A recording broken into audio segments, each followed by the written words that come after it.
All right. Good morning, good evening, good afternoon, ladies and gentlemen, citizens of YouTube. This is Pastor Dowell. I think what I'm going to do is I'm going to go ahead and try to be as consistent as I can possible. We'll try to ask or answer some of the most asked questions of me on a weekly basis. I mean, I get so many questions sent to me. And I think the best way for me to answer these is just to make a video. I think what I do is try to start a series here called The Daily Bread. That doesn't mean I'm going to come in here daily and answer questions that are sent to me. I mean, because I already have probably about a list this long. If you just put it on a sheet of paper, a list this long of questions that people send to me, loving and liking to have answers for. What I don't understand is that if many of you people, you go to what you call church, and you have what you call a pastor or elder or teachers or leaders. How is it that you don't know the answer to these questions? And why are you asking me? I mean, because I don't know you. I don't ever hear from you. I'm not a pastor to the whole entire world. I'm not. I'm only a pastor to those who receive me, to those who follow me as I follow Christ, and that's it. And I know that many of you may not like that kind of talk, but it's just a fact. It's a literal fact. That's the reason why that he is given pastors in each geographical location. And it's up to you to find the ones that will feed you with knowledge and understanding. Now, I know that there are many different perspectives, and I need you to listen to what I'm saying. I know that there are many different perspectives when it comes to viewpoints and giving understanding, especially from religious sources or bases. But Pastor Dowell, I'm an Israelite, so I choose to only come from this perspective, not your feelings, not your emotions. I could care less about the perspective of the religion of Christianity or Islam or Buddhism, Confucianism. I could care less about all those religions. None of them mean crap, jack, nothing to me.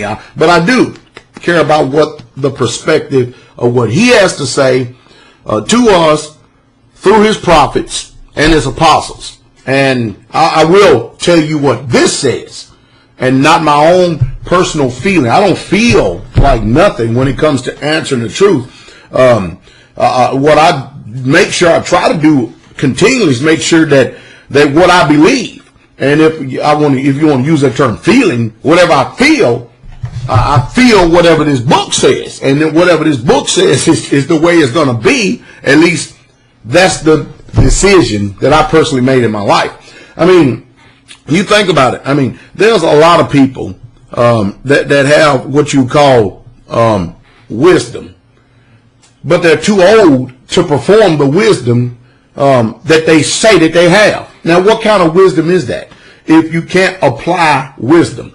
Well, anyway, today's topic is going to be on the poor, because people have heard me speak about the poor when I was in Fresno, California, and as well as this is one of the questions that seems to be pressing upon people's heart. And I know the reason why, because we look at the economy that we're in today. Things don't look good. I don't care how rosy the news media or the government or anybody's trying to tell you, or what the outlook of this particular economy is looking like in America. But the truth is, those of us who are feeling the bite of it, they can say whatever they want. We don't believe a word that they say, and that's just the truth. But I'm going to go ahead and deal with this subject on the poor. Now, listen to me real quick. There are two different perspectives when it comes to the poor, but I'm going to stick with the biblical perspective, and I'm going to give you a reference so you can make sure that you understand where I'm coming from when I'm speaking about perspective here, okay? Now, again, I need to say this so you can understand. I'm not going to answer according to your feelings. I'm not going to answer this according to your personal Christian training, your previous training. I'm not going to answer this according to the way you have personally believed. Because the scriptures teach that the heart is deceitful above all things and is desperately wicked. Who can know it? He does, because he's the one that tries the heart. He's the one that tries the reins. So he's the one who knows it. So I'm going to stick with what the book says, okay? Now, so listen to me very closely. And what we're going to do is we're going to actually go over here and we're going to see what Jesus, Yeshua, the Messiah, had to say himself about the poor. And with that, I'm going to ask you to open up your books, get your Bibles, so you can exercise some independent thinking and some self-autonomy. That means you can learn how to start governing yourself and believe what you read rather than what somebody keep on telling you over and over again. All right. Matthew, 11th chapter, verse 4. Jesus answered and said unto them, go and show John again those things which you do hear and see. See, about this time, John, the baptizer, was thrown in prison, and he's about ready to get beheaded and stuff. And so he's he's at the end of his life, and he wants to make sure that he's done the things that is necessary and correct, and he has a couple of questions that has arisen in his heart. So he sent his disciples to ask the Messiah a few things. And so Jesus actually didn't even answer him according to the way that you and I would think that this is a sufficient answer. But we have to understand that there's no greater prophet that has ever lived besides John himself, because the Messiah said that himself. And so what the king is doing is reassuring him, not of what's going on things here in this world. No, you done your job, John, but listen to me very closely. So Jesus answered, said unto him, go and show John again those things which ye do see and hear. This is what he said. Listen, the blind receive their sight. The lame walk. The lepers are cleansed. And the deaf hear. The dead are raised.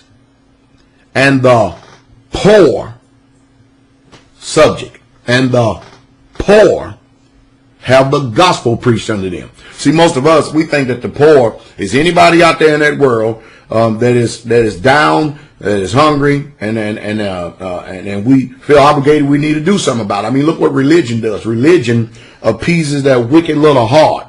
Once every year, or maybe twice a year on Thanksgiving, and what they call the Tammuz pagan holiday, satanic holiday called Christmas.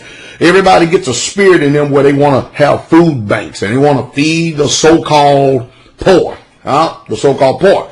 But the perspective of the king is there's two different perspectives of what you call the poor as opposed to what the king say the poor is. The poor, according to my understanding, what the Bible speaks of, are the ones who have the gospel preached to them. Did you hear what I said?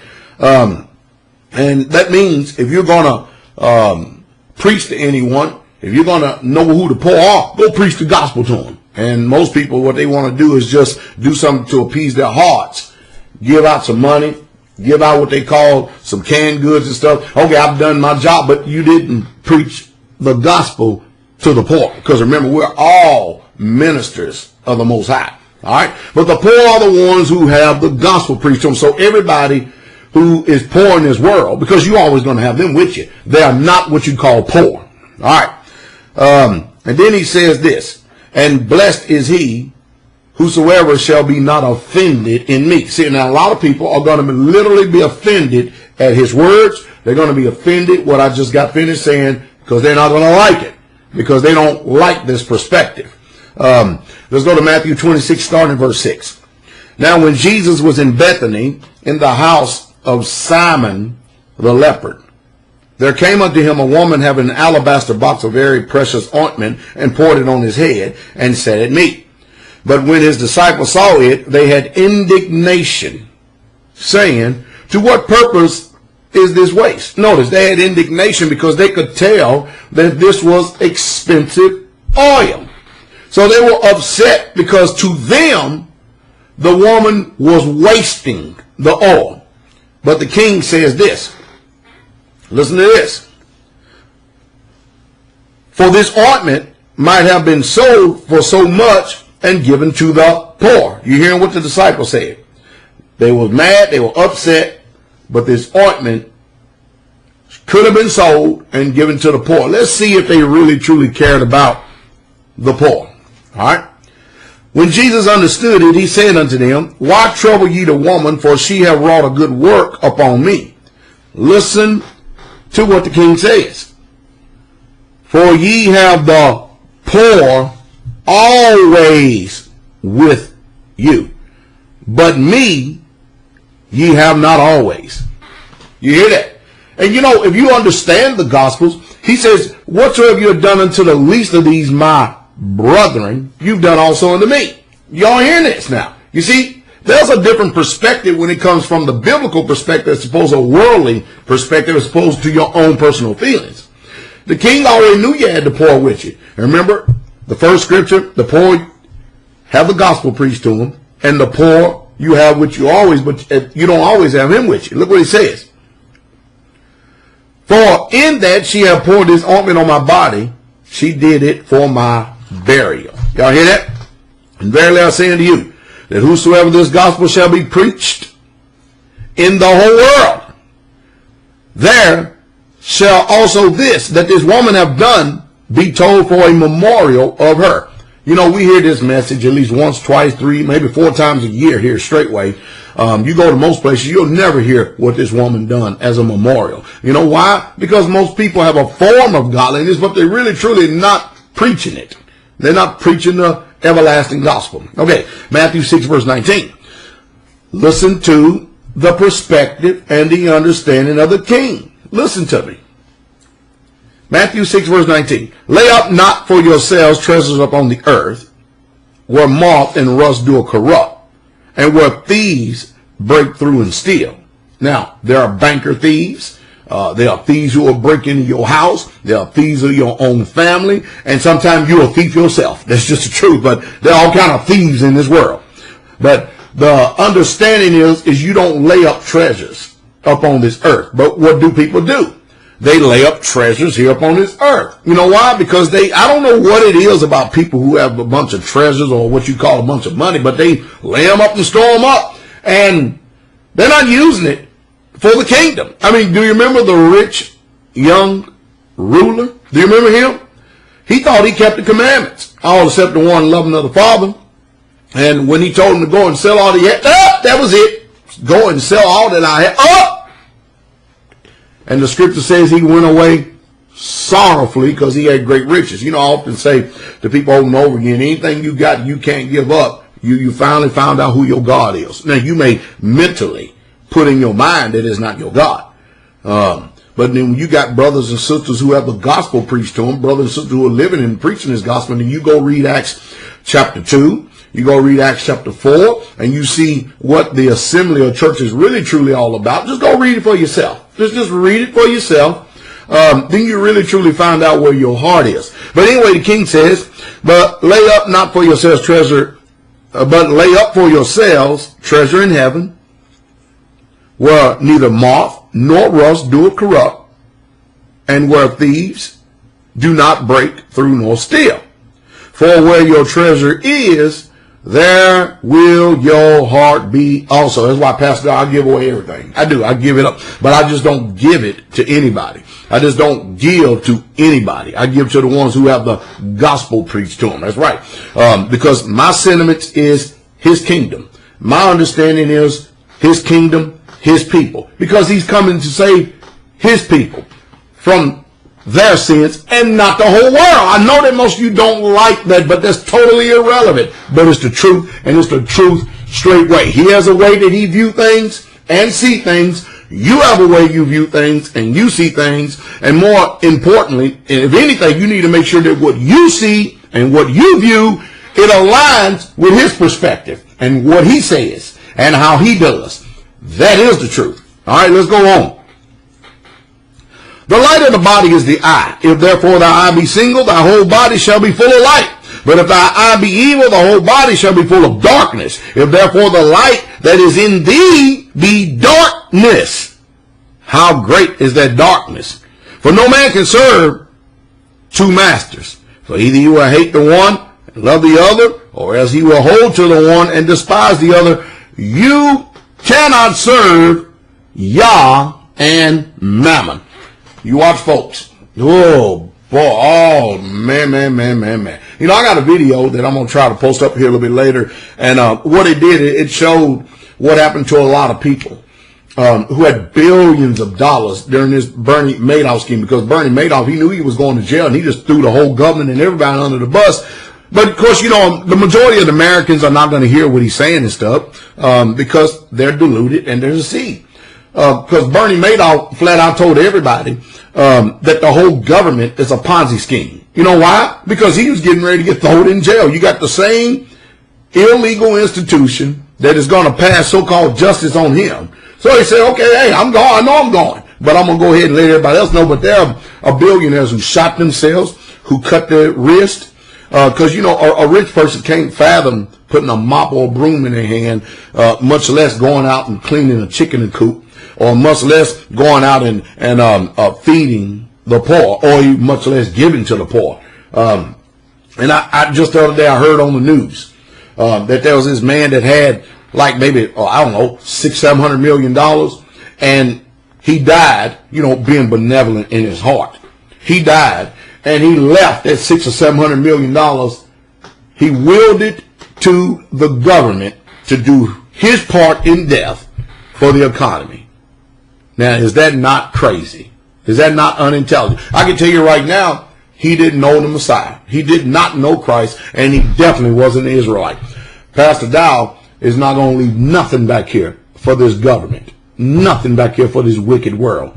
Everything that Pastor Dowell do is going to be sold into the kingdom of Yah. And that is the truth. And that's the truth straightway. I hope you got to understand who the poor is. But now, you know what? Let me go one more. Let's go over to James, the 2nd chapter. Verse 5. Hearken, my beloved brethren, have not Yah chosen, the poor of this world. Listen, because the poor of this world have traits, they have attributes, they have a certain character about themselves. Hearken, my beloved brethren, have not Yah chosen the poor of this world rich in faith? There go your poor folks right there, the ones who are rich in faith. When you go to Matthew 5 and read the Beatitudes, you see all these Beatitudes. And of course, that makes a lot of people feel good, but most people do not walk after what this book says. Very few people do. But not only has Yah chosen the poor in this world rich in faith, and heirs of the kingdom which he had promised to them that love him. See, the poor are rich in faith, and not only that, they are heirs to the kingdom which he has promised them. But ye have despised the poor. See, James is talking to these rich folks.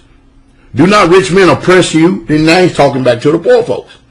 And draw you before the judgment seats? Sure they do. Look at these oppressive laws, all made by rich people in this country, in this world. And guess who feels the oppression of it? We poor folks do. Anyway, I hope that you understood. I hope that I answered many of your questions. We'll get to the next daily bread whenever the Most High gives me opportunity to come and speak to you. Well, you just heard the truth, and that's the truth straightway. The poor are the ones who are rich in faith. The poor are the ones who have the gospel preached to them. And that is the truth. And that's the truth straightway. Be encouraged. King coming.